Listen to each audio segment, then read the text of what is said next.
OTEP à toutes les sœurs de combat, OTEP à tous les frères de combat, OTEP à tous qui aspirent à la quête de la vérité, OTEP à tous ceux qui se soucient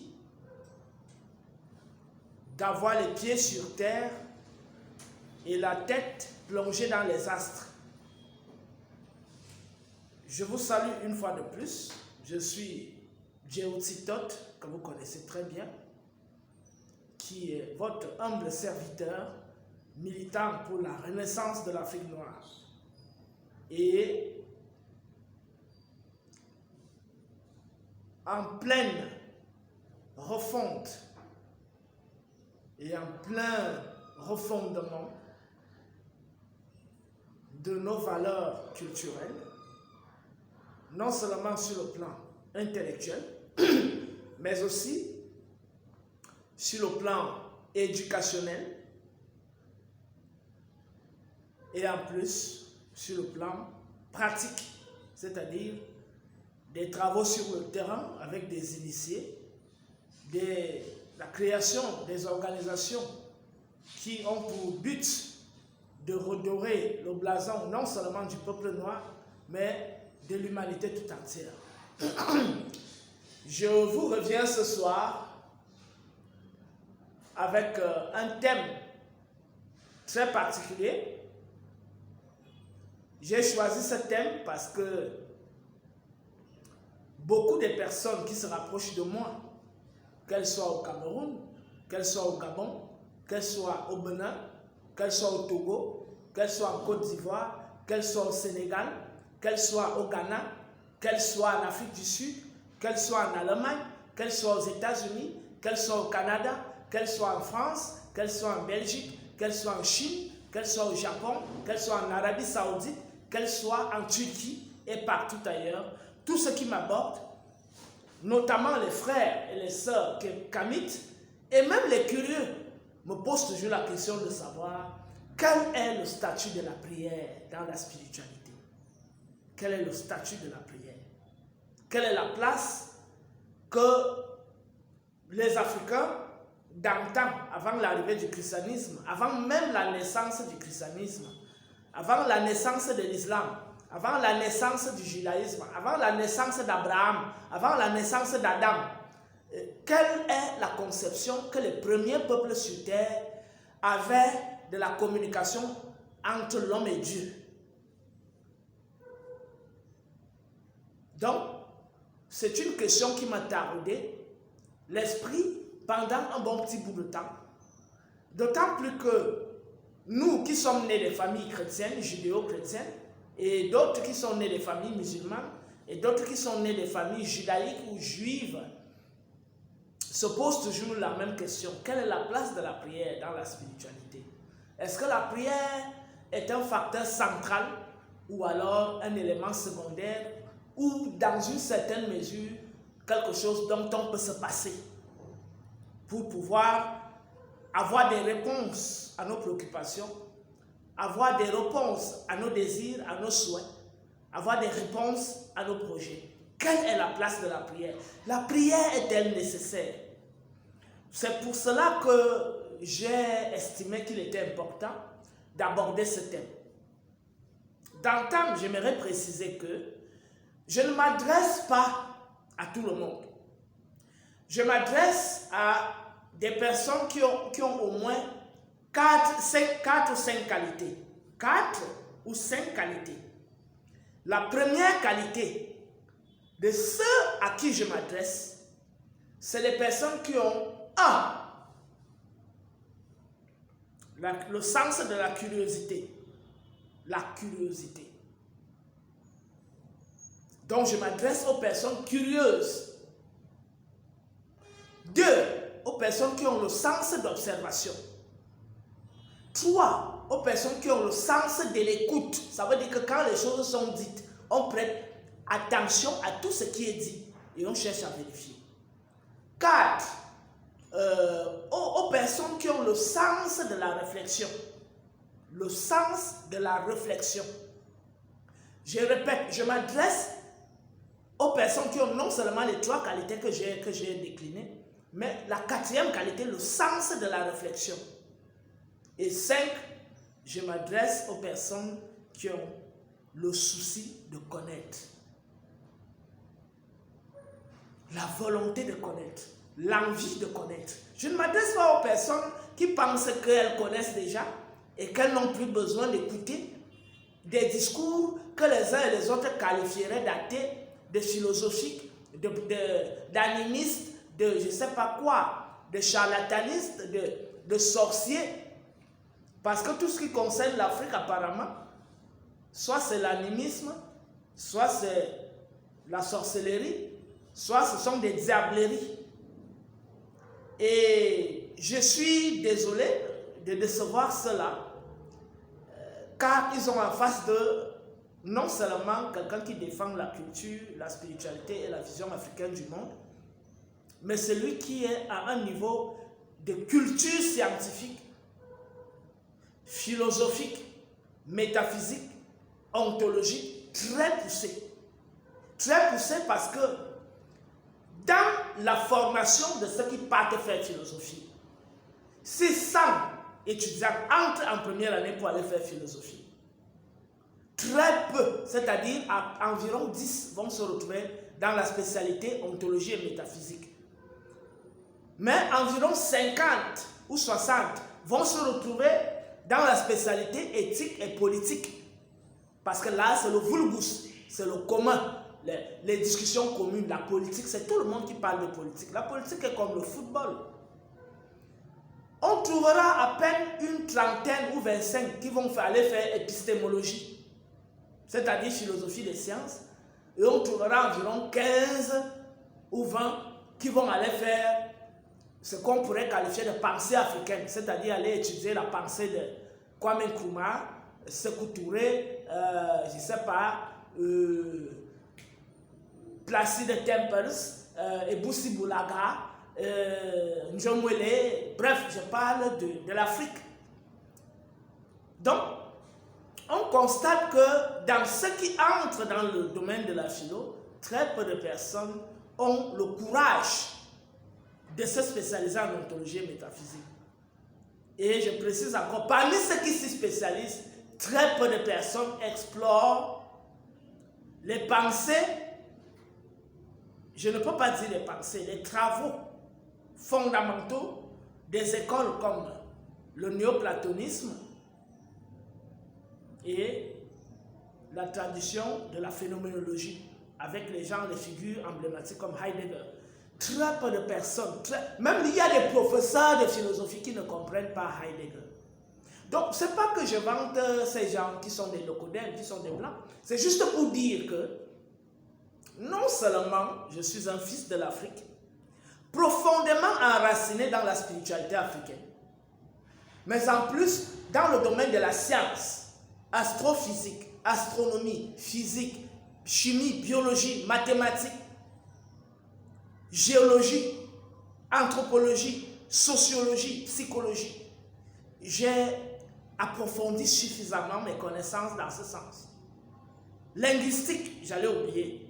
J'ai approfondi suffisamment mes connaissances dans ce sens. Donc, j'ai une formation de béton en ce qui concerne la méthodologie scientifique. Ça veut dire que ce que j'ai dit, ça ne peut pas reposer sur des superstitions. Parce qu'il y a le souci méthodologique qui voudrait qu'on puisse conduire les uns et les autres de manière sûre à parvenir aux vérités qu'eux-mêmes peuvent vérifier. C'est pour ça qu'il était important de préciser que je m'adresse aux personnes qui ont le souci de la curiosité, le sens de la curiosité, le sens de l'observation, le sens de l'écoute, la faculté de penser, de réfléchir et le souci de connaître. Dès que j'ai dit ça, j'exclus tout le reste. Tous ceux qui sont déjà ancrés dans Jésus, qui ne veulent plus rien écouter, qui sont dans les loges maçonniques, rosicruciennes, qui ne jurent qu'au nom d'Allah et de Mohammed, ils ne sont pas invités à ce festin. Ils sont déjà exclus. Donc, en écoutant ces premières paroles, vous pouvez déjà vous retirer. Je m'adresse donc aux personnes qui ont les 5 qualités que je viens d'énumérer. Et c'est pour ça que le titre de ce soir c'est le statut spirituel de la prière. Le statut spirituel de la prière. Pour commencer cela,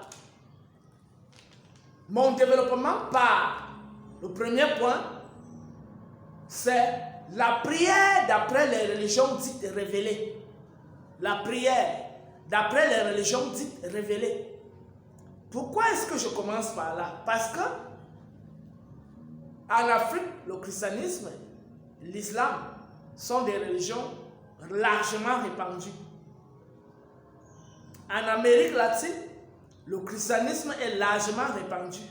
En Europe, l'islam et le christianisme sont largement répandus. Bien qu'en Asie, on retrouve quelques poches qui embrassent cette idéologie-là. Et par ailleurs, le judaïsme, qui est le fondateur du christianisme et de l'islam, c'est lui qui règne en maître au sein des confréries maçonniques, gnostiques et rosicruciennes. Donc, quelle est donc la conception de la prière d'après les religions dites révélées? D'après les religions dites révélées, la prière s'adresse au Dieu le Père. Au Dieu le Père. Et ce Dieu le Père est le Tout-Puissant.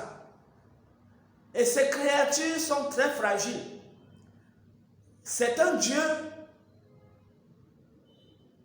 qui impose la soumission. On doit se soumettre à lui. On doit se soumettre à sa volonté.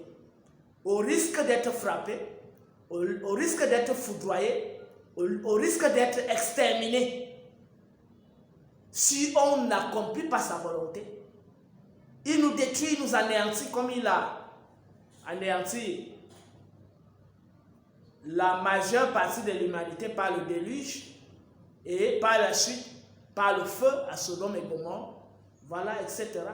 Donc c'est un Dieu qui est capable de créer des génocides et d'anéantir non seulement des individus, mais tout un peuple, ou même toute la terre, toute l'humanité, dès que ça le chante. Donc, les religions dites révélées adressent leur prière à ce Dieu-là. Maintenant, quelle est la conception qu'ils ont de la prière? La conception qu'ils ont de la prière, c'est d'abord le rapport qu'ils entretiennent avec leur Dieu, qui est tout puissant, qui est un dictateur, c'est-à-dire que si tu ne marches pas comme il veut, il te détruit, il vous extermine, il extermine tout un peuple. Nous ne le jugeons pas, c'est le Dieu des chrétiens, des musulmans et des juifs qui pratiquent le judaïsme. Nous présentons tout simplement leur conception de la prière. Donc, d'entendre la prière entre l'homme, la prière qu'un croyant, d'ailleurs, ce sont des croyants, il faut préciser cela. Tous les fidèles des religions dites révélées sont des croyants. Ce sont des particularités qu'il faut déjà déterminer. Donc ce ne sont pas des connaisseurs, mais ce sont des croyants. Des gens qui croient, pas des gens qui connaissent. Et donc, les gens qui croient, ce sont les gens qui ont la foi. Parce que avoir foi, c'est-à-dire fidèle, s'attacher à une chose qu'on ne connaît pas. Fidèle. Fidèle, je crois que la foi est très bien définie dans la Bible. Dans votre livre qu'on appelle la Bible. Donc, celui qui croit est celui qui a foi. Il a foi en quoi? Aux choses qu'on lui dit et qui n'a pas eu le souci de vérifier en observant la nature. Parce qu'on va lui dire, Dieu n'est pas dans la nature. Dieu est dans un autre monde, il est au paradis. Soit, on leur concède cela. Maintenant, une fois qu'on a compris que la prière est le dialogue de soumission, il faut préciser ça. D'après la tradition des religions dites révélées, la prière est un dialogue de soumission du croyant ou du fidèle à un Dieu, à son Dieu qui est le transcendant, le tout-puissant et qui est capable de frapper, qui est jaloux, qui est ceci, qui est cela. Au-delà de ça, de ce dialogue de soumission et de supplication, parce que quand le fidèle prie Jésus, ou il prie Yahvé ou Jéhovah ou Allah, il le supplie que s'il te plaît, fais-moi ceci, pardonne-moi d'avoir péché, pardonne-moi d'avoir fait ceci, pardonne-moi de faire ceci, s'il te plaît, je te prie Seigneur, fais-moi ceci, fais-moi cela. C'est un rapport de supplication. Oh Père, s'il te plaît, fais de moi ceci. C'est un rapport de supplication.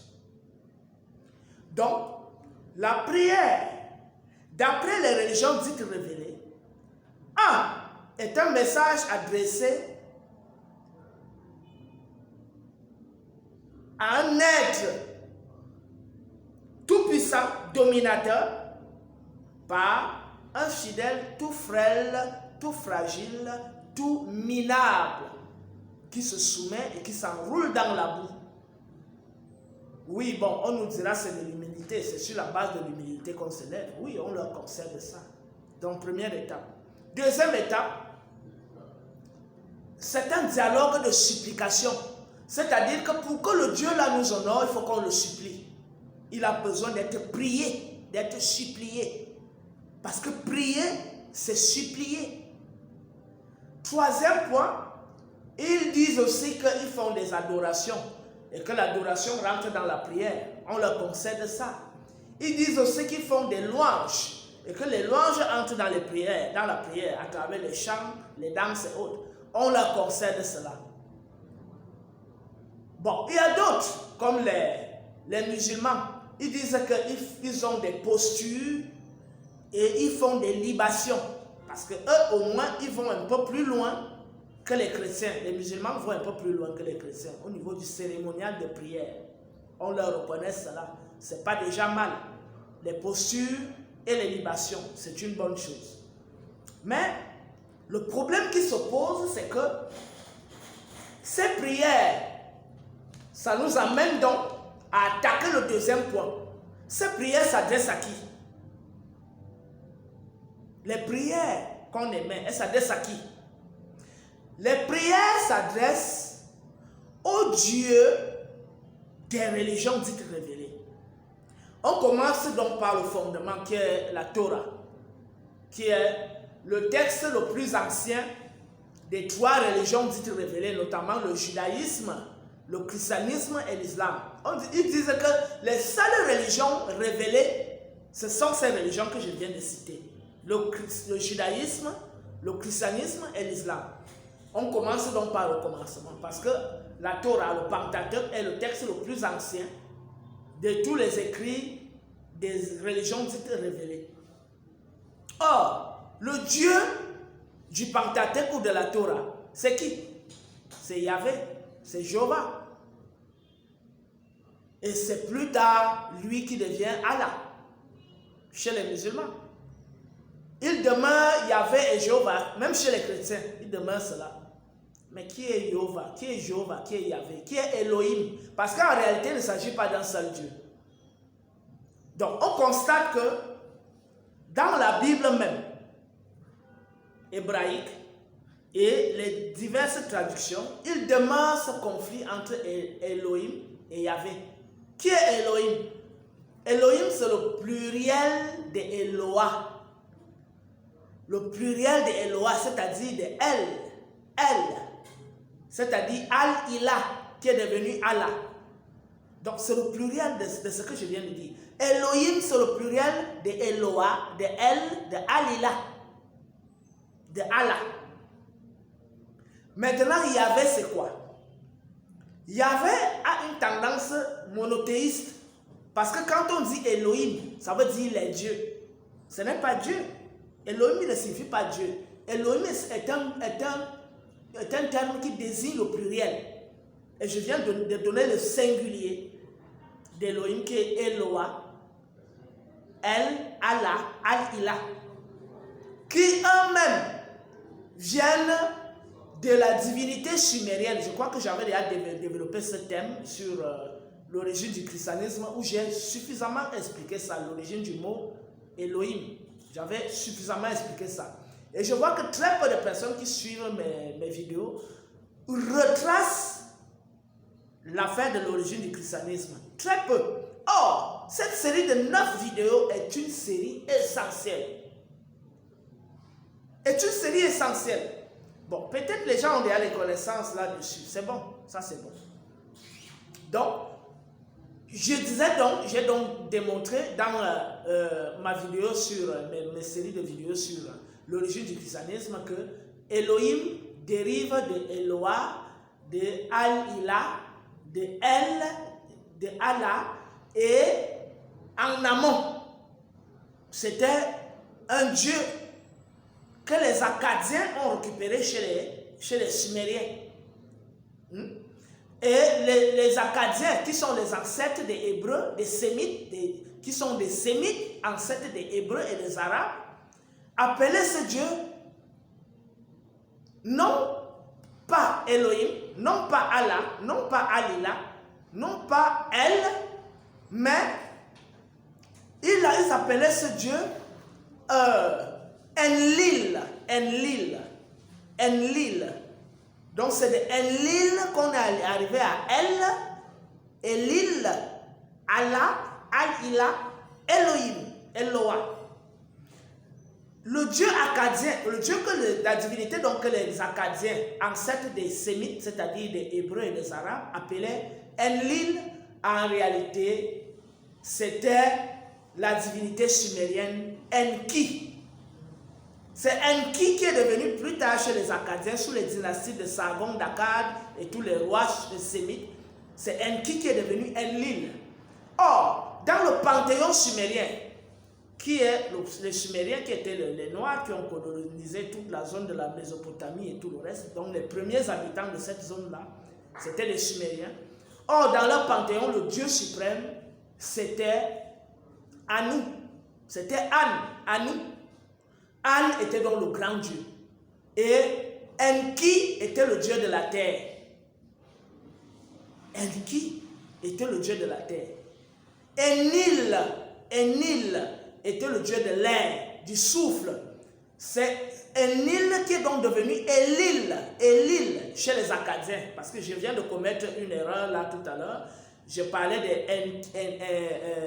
Enil comme le Dieu akkadien. Non, en réalité les Akkadiens l'ont appelé Elil. Mais les Sumériens l'appelaient Enlil. Donc E-N-L-I-L. Enlil. Les Akkadiens qui l'ont récupéré l'ont déformé et ont commencé à dire Elil. Et c'est de Elil que vient El, Eloah, Al-Ilah, Allah, Elohim. Donc, le panthéon sumérien nous présentait donc Anu, le Dieu suprême, la lumière. Ensuite, Enlil, le Dieu de l'air, des orages, c'est-à-dire le vent et le souffle. Et enfin, Enki, qui était donc le Dieu du solide, c'est-à-dire de la terre. Voilà donc les 3 divinités du panthéon sumérien. Mais les Akkadiens ont récupéré Enlil, qu'ils ont qualifié de Elil. C'est de ce Elil que dérive donc Al-Ilah, Allah, Elohim, Eloah et tout ce que vous connaissez. Donc ça veut dire que Elohim signifie les dieux du vent. Les dieux du vent. Les dieux du vent. Parce que Enlil, chez les Sumériens, c'était le dieu du vent. Et Elil, chez les Akkadiens, c'était le dieu du vent. Plus tard, il est devenu El, chez les Cananéens, c'est toujours le dieu du vent. Et donc, c'est El qui est devenu plus tard Eloah, qui est devenu Al-Ilah, qui est devenu Allah. Et maintenant, donc, le pluriel signifie Elohim. Donc, si El est le dieu du vent, Eloah est le dieu du vent, Al-Ilah est le dieu du vent, Allah est le dieu du vent, ça veut dire que Elohim qui est le pluriel, ça signifie les dieux du vent. Ça veut dire que ça fait déjà plusieurs dieux. Ce n'est plus un seul Dieu. Maintenant, Yahweh, d'où sort le mot Yahweh? Vous voyez que Elohim ne signifie pas Yahweh, Elohim signifie les dieux, mais en réalité les dieux du vent, du souffle. Que signifie Yahweh? Vous serez encore surpris d'apprendre ça. J'avais déjà expliqué aussi ça.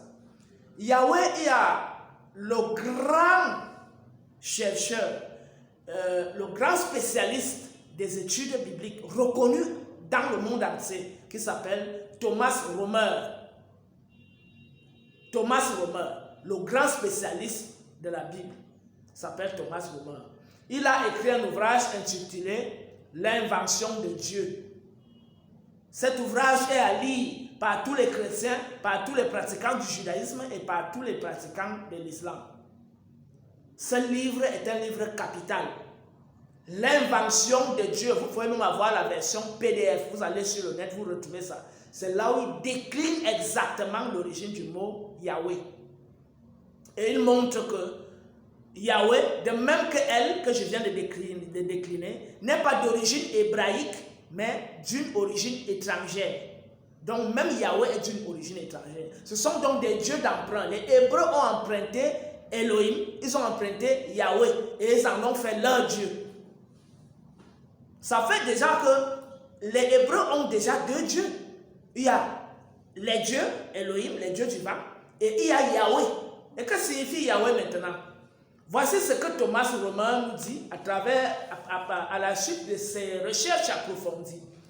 En bref, ce qu'il nous dit, c'est que le mot Yahweh, pour comprendre ça, il faut étudier l'arabe pré-islamique, il faut étudier l'ancien sémitique, il faut étudier la culture égypto-nubienne et il faut étudier la tradition des chassous, c'est-à-dire les nomades qui vivaient autour du mont Sinaï, dans les environnements du mont Sinaï. Donc il faut étudier toute cette zone, même la zone qu'on appelle dans la Bible Édom, Séir, dans toute cette zone-là. Voilà donc les points focaux où on a donc retrouvé l'origine de cette divinité qu'on appelle Yahweh, Yahou. Et il dit donc que Yahweh, en réalité, tire sa véritable racine de l'arabe pré-islamique Haoui, parce que c'est en réalité Yahweh. Donc, oui signifie quoi? Signifie ce qui souffle, signifie ce qui désire, signifie ce qui est passionné, c'est-à-dire désirer, se passionner, tomber, souffler. C'est ce que oui signifie en arabe pré-islamique. Et il montre qu'il y a des expressions comme Yagout, Yaouk, et Yagout qui signifie il aide, Yaouk qui signifie il protège, et finalement Ya, ça signifie celui qui. Oui, souffle. Yahweh, celui qui souffle. Donc, Yahweh signifie fondamentalement celui qui souffle, c'est-à-dire le Dieu des orages. Ça rejoint effectivement Elohim. Donc en réalité, la tradition judéo-chrétienne et musulmane et arabo-musulmane ne fait qu'adorer le Dieu des tempêtes et des orages, c'est-à-dire le souffle et le vent et les tempêtes. J'ai décliné la définition de Elohim, de Allah, de Eloah. Je viens de décliner maintenant la définition de Yahweh. Donc si les trois religions monothéistes, à savoir le judaïsme, le christianisme, l'islam, adorent le vent et les tempêtes, est-ce Dieu? Oui, on va nous dire que c'est le souffle, c'est le symbole de l'esprit. Mais est-ce que c'est le vent qui produit la photosynthèse? C'est le vent qui permet que la photosynthèse se produise sur Terre, parmi les plantes. Est-ce que c'est le vent qui fait pousser les plantes? Est-ce que c'est le vent qui fait pousser l'homme? Est-ce que c'est le vent qui est la garantie de la pensée? Est-ce que c'est le vent qui est la garantie du discernement? Est-ce que c'est le vent qui est la garantie de la créativité? On connaît les propriétés du vent. Le vent rassemble et disperse. Le vent anime. On connaît les propriétés du vent. Donc, Si on estime que le grand Dieu, c'est le vent, ça devient un problème. Maintenant, le problème qui se pose, c'est que oui, le grand Dieu, c'est le vent. Oui. Mais en même temps, ils disent que l'homme a été fait à l'image de Dieu. Est-ce que l'homme, c'est le vent? Non, l'homme, c'est pas le vent. Bon, quand on dit que l'homme a été fait à l'image de Dieu, c'est dans quel sens? L'image a une forme. On ne peut pas parler d'image s'il n'y a pas de forme. Réfléchissez un petit bout. On ne pourra jamais parler d'image s'il n'y a pas de forme. L'image n'existe que lorsqu'elle est capable d'être représentée. Ça veut dire que l'homme a été fait à l'image de Dieu. Ça veut dire que l'image ayant une forme, Dieu a une forme, comme l'homme a une forme. Ça veut dire que Dieu, c'est l'homme.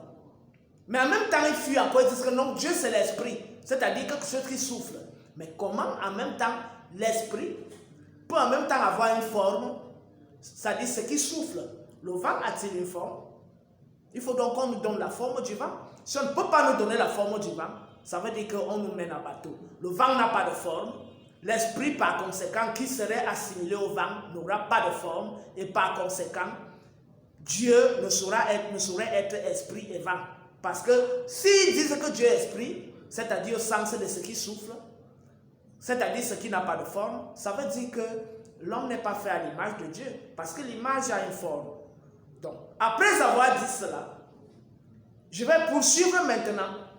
Après avoir décliné les caractéristiques du Dieu des religions dites révélées, le Dieu jaloux, l'Éternel des armées et tout ce que vous connaissez qui extermine les peuples. Après avoir décliné ça, je passe au troisième plan pour avancer dans notre réflexion.